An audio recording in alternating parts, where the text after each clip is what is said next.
the last time that you actually got into your body? You know those days when you've been doing all day and you are just so disconnected from your body that you've literally been just thinking. So you've been up here all day long. You haven't even thought about, did you eat yet? Or you're mindlessly eating. Like today's pep talk is all about the ways in which we are so fucking disconnected from our own bodies. And I get it, girl. Sometimes I know it's summer. Sometimes we don't like the bodies that we're in, and that can often keep us even more disconnected. But today we're going to unpack that and get really so fucking for real on how we can get back into our bodies and a little bit more out of our minds. Many women have been trained to live kind of from the mind because we've been trained to not like our bodies. We've been trained to compare our bodies to someone else's. Some of us have been taught early on that our bodies were shameful. Growing up, I was taught, like, don't wear that. That looks, too hoish, right? Like maybe your parents were super strict and old school. Maybe that's just me, but there's so many women that resonate with this and relate with this because they've been taught through partnerships, through parenting, through their own, going through magazines. If you're an 80s or 90s babies, magazines aren't really a thing. So to keep it relevant, social media, how often have you been scrolling and you're comparing your body to somebody else's?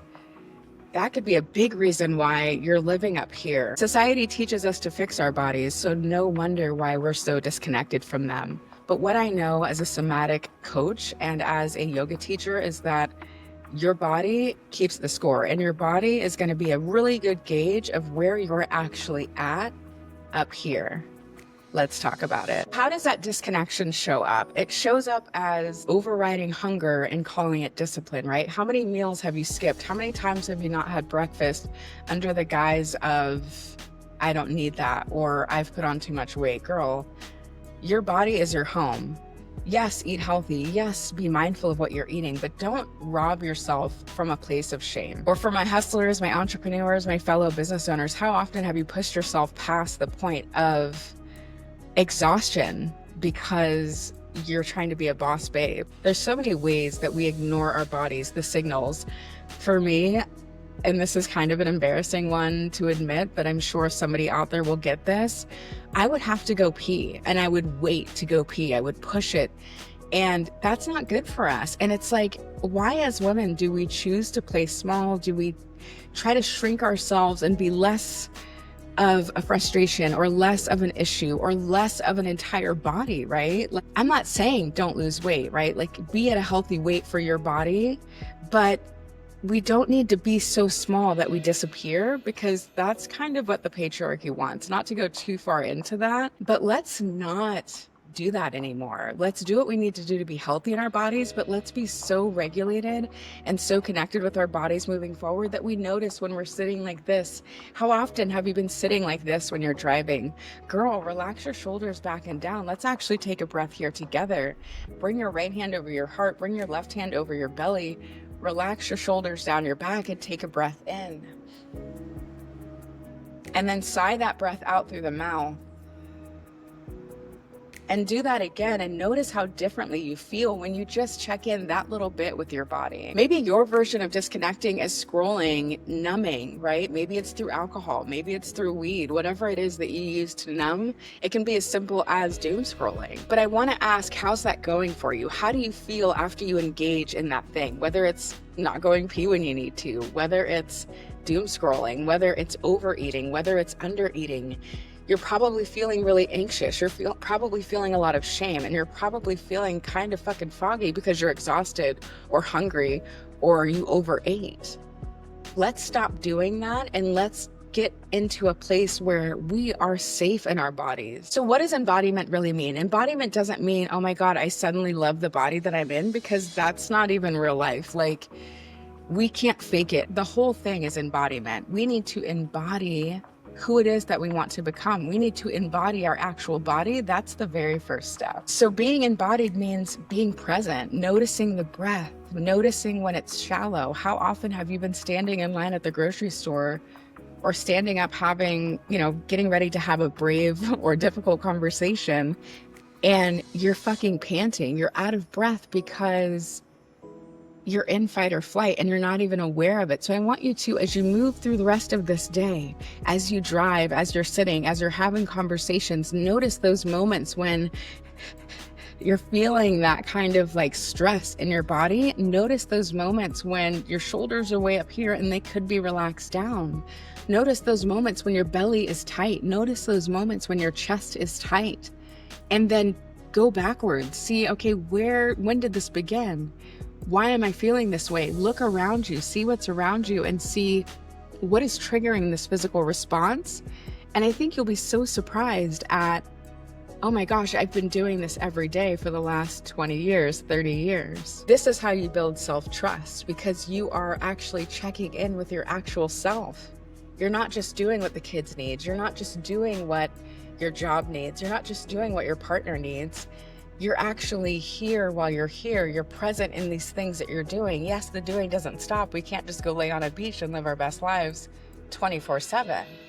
But we can feel a level of relaxation. We can feel a level of presence in our bodies by actually being in our bodies. You need to remember that your body isn't a project, it's your actual home.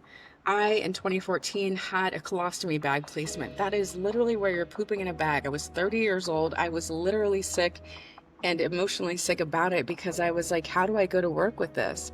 How do I deal with this? I have a scar from my C-section scar all the way up to my belly button, and then one where my intestine was sticking out. Yes, I'm all put back together. God is good. But I've had to do a lot of work around the shame of that, of how it looked. Even though that operation saved my life, as women, we're so trained to be perfect. We scroll through social media and we see these perfectly curated bikini photos. It's summer. I just want to say, I get it, right? It's not, we look at people and we see that they have a certain aesthetic.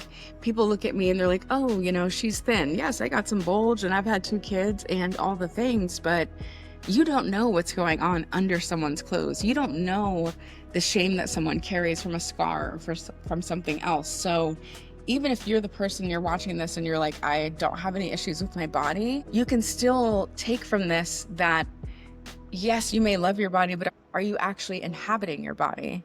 Are you actually here? Are you actually noticing your breath? And not just at a yoga class, right, where you're being invited to. I teach yoga full time, and I tell my students all the time, if you take nothing away from this class, let it be this. Notice your breath as you move through the rest of your week. That alone is an amazing starting point. So your homework, your loving homework for this week, is to notice the moments where you have to come back to the moment. That means that you're fucking disconnected. When you drive the car and you get home and you're like, I don't even know how I got home. That's what I'm talking about. Feel your hands on the steering wheel. Feel your feet on the ground.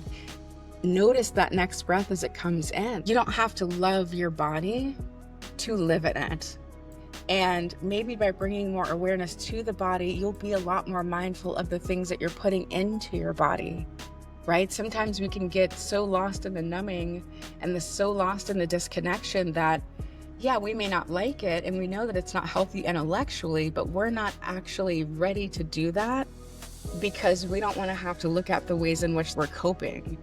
And yes, being more in your body and being more present in your day and in your life is going to highlight the things that you're doing that maybe aren't serving you. But isn't that the point? If you're still watching this video, there's a reason for that. So what I want you to do is love your body. Even if it doesn't look exactly how you'd like it to, then take action to create that aesthetic, right?